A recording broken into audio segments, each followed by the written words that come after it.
आप सभी को नमस्कार। आज मैं आप सभी के समक्ष महर्षि विश्वामित्र की एक कथा लेकर आई हूँ कि महर्षि विश्वामित्र कुत्ते का मांस खाने को क्यों हुए मजबूर। तो श्रवण करते हैं।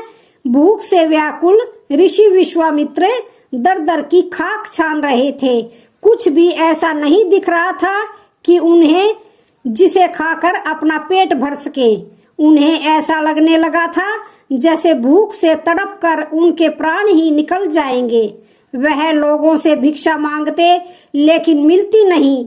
लोगों के पास खुद ही खाने को नहीं था तो कोई भिक्षा में क्या देता। विश्वामित्र ने आखिरकार वन के भीतर प्राणियों का वध करने वाले हिंसक चांडालों की बस्ती में जाने का फैसला किया। भूख से व्याकुल उनके कदम तब तक उनका साथ छोड़ने लगे थे। ज्ञान की बात ही क्या की जाए। विश्वामित्र ने देखा कि चारों तरफ बिखरे पड़े थे टूटे फूटे घरों के खपरे और ठीकरे। रखे हुए थे कुत्तों के चमड़े छेदने वाले हथियार, सूरों और गधों की टूटी हड्डियां।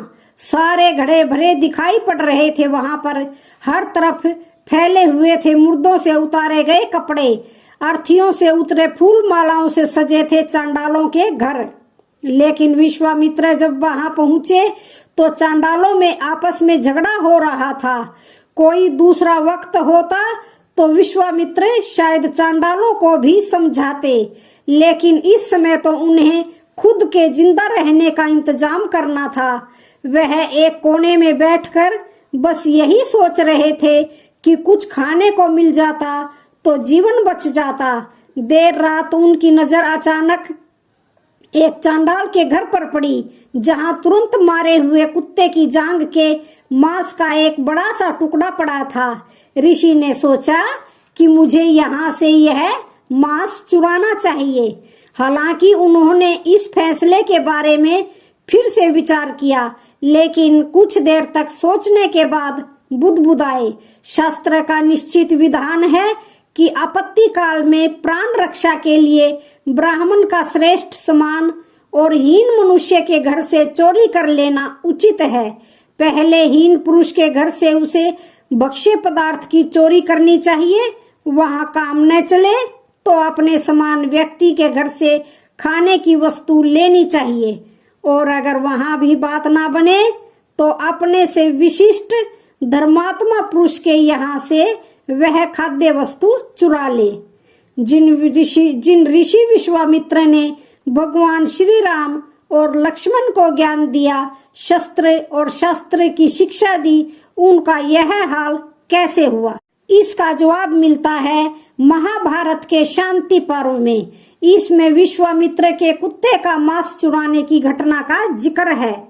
शांति पर्व के 141वें अध्याय में धर्मराज युधिष्ठिर गंगा पुत्र भीष्म से पूछते हैं, अगर सब तरफ अधर्म ही बढ़ रहा हो, राजा के कृत्य भी जनता पर कष्टकारी हो जाएं, अधर्म को धर्म मान लिया जाए और धर्म को अधर्म समझा जाने लगे, ऐसी स्थिति में क्या करना चाहिए? इस पर भीष्म ने उन्हें विश्वामित्र और चांडाल का वाक्य सुनाया। गंगा पुत्र ने बताया कि त्रेता और द्वापर युग के संधि काल में 12 साल का भीषण अकाल पड़ा था। ऋषि विश्वामित्र भूख से मरने वाले थे तो उन्होंने चांडाल के घर चोरी करके कुत्ते का मांस चुराना ही उचित समझा, जबकि वह नीच कर्म था। विश्वामित्र जैसे ही चांडाल की कुटिया में घुसे, आहट पाकर उसकी नींद खुल गई। कर्कश आवाज में उसने कहा, मैं जाग रहा हूँ, सोया नहीं हूँ, तू तो अब मरा। चांडाल की ऐसी बात सुनते ही विश्वामित्र डर गए, लज्जित भी हो गए, लेकिन साहस बटोर कर बोले, मैं विश्वामित्र हूँ, भूख से पीड़ित होकर यहाँ आया हूँ। परिचय पाकर चांडाल तुरंत हाथ जोड़कर बोला, यह आप क्या कर रहे हैं? विश्वामित्र बस यही कह सके, मैं बहुत भूखा हूँ, मेरे प्राण जा रहे हैं, मैं यह कुत्ते की जांग लेने आया हूँ। भूख से मेरी चेतना जा रही है। मैं जानता हूँ कि यह अधर्म है, तो तो भी कुत्ते की जांग ले जाऊंगा। तब चांडाल ने उनसे कहा, कुत्ता तो सियार से भी अधम होता है, कुत्ते के शरीर में भी उसकी जांग का भाग सबसे अधम होता है। प्राणों की रक्षा के लिए कोई दूसरा उपाय सोचिए। मांस के लोभ से आपकी तपस्या का नाश नहीं होना चाहिए। धर्म का त्याग ना कीजिए, क्योंकि आप धर्मात्माओं में श्रेष्ठ समझे जाते हैं। विश्वामित्र बोले, जो भूखा मर रहा हो उसे अपने पहले प्राण की रक्षा करनी चाहिए, जैसे भी वह कर सके। उन्होंने चांडाल को आश्वस्त किया, मैं फिर से तप और विद्या से खुद को सफल कर लूंगा, लेकिन इससे पहले मुझे जीवित रहना होगा। चांडाल ने फिर विश्वामित्र को कहा, इसे खाकर आप कई दिनों तक जीवित नहीं रह सकेंगे। ब्राह्मण, क्षत्रिय और वैश्य के लिए 5 नाखूनों वाले 5 प्रकार के प्राणी आपत्ति काल में खाने योग्य बताए गए हैं। शास्त्र को मानते हैं तो इस मांस को खाने का मन त्याग दें। विश्वामित्र ने फिर कहा, महर्षि अगस्त्य ने वातापी असुर को खा लिया था। तर्क वितर्क लंबा चला, लेकिन आखिरकार विश्वामित्र बोले, कुत्ता और मृग दोनों ही पशु हैं और मेरे लिए समान हैं। मैं यह कुत्ते की जांग अवश्य खाऊंगा। अगर उपवास करके मैंने अपने प्राण दे दिए तो मरने के बाद क्या होगा? हो सकता है इस मांस के खाने से मेरे पुण्य कर्म समाप्त हो जाएं, लेकिन अगर मैं जीवित रहा तो फिर पुण्य कर्म संचित कर लूंगा। विश्वामित्र वह मांस का टुकड़ा ले गए। खाने से पहले उन्होंने उस टुकड़े को देवताओं को अर्पित किया।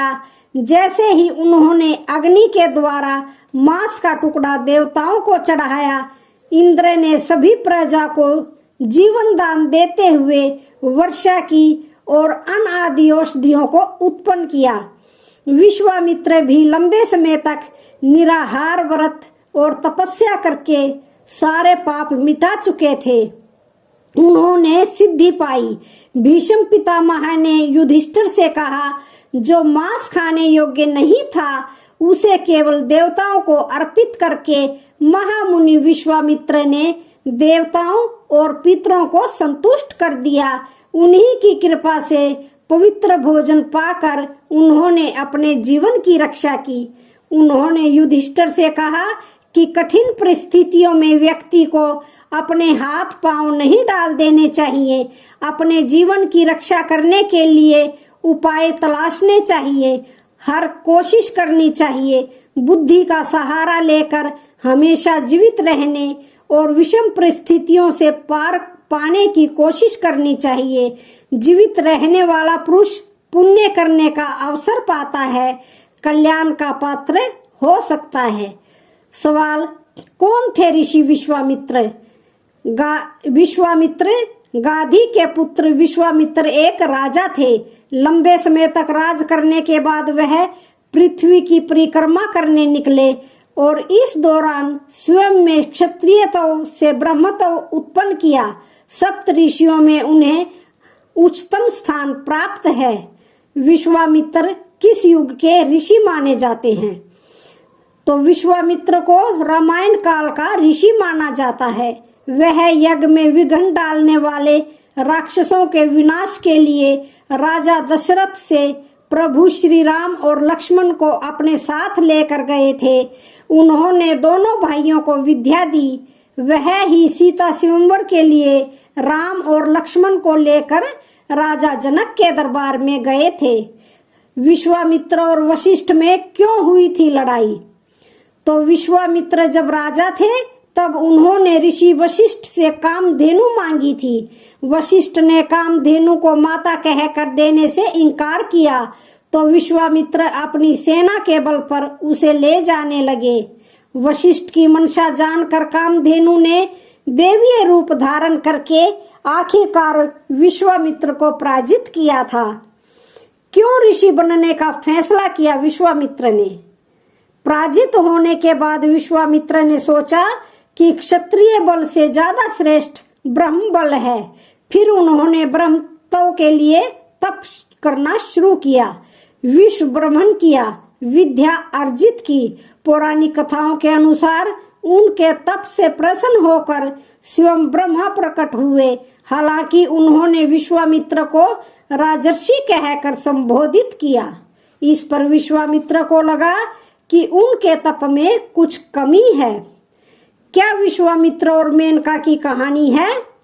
विश्वामित्र की तपस्या से विचलित होकर देवताओं ने उनका तप भंग करने का फैसला किया। अप्सरा मेनका को विश्वामित्र को मोहित करने के लिए भेजा गया। वह मेनका पर ऐसे मोहित हुए कि उसके प्रेम में डूब गए। हालांकि जब उन्हें इस बात का एहसास हुआ तो वह पश्चाताप करने लगे। गायत्री मंत्र किसने रचा? इस मंत्र की रचना विश्वामित्र ने की थी। ऋग्वेद के तीसरे मंडल को वैश्वामित्र मंडल कहा जाता है। इसी मंडल में ब्रह्म गायत्री मूल मंत्र है, जिसे गायत्री मंत्र कहा जाता है। यह ऋग्वेद के तीसरे मंडल के 62वें सूक्त का 10वां मंत्र है। तो आज की कहानी का यहीं पर समापन होता है। वीडियो अच्छी लगे तो चैनल को लाइक, शेयर, सब्सक्राइब जरूर करें। धन्यवाद।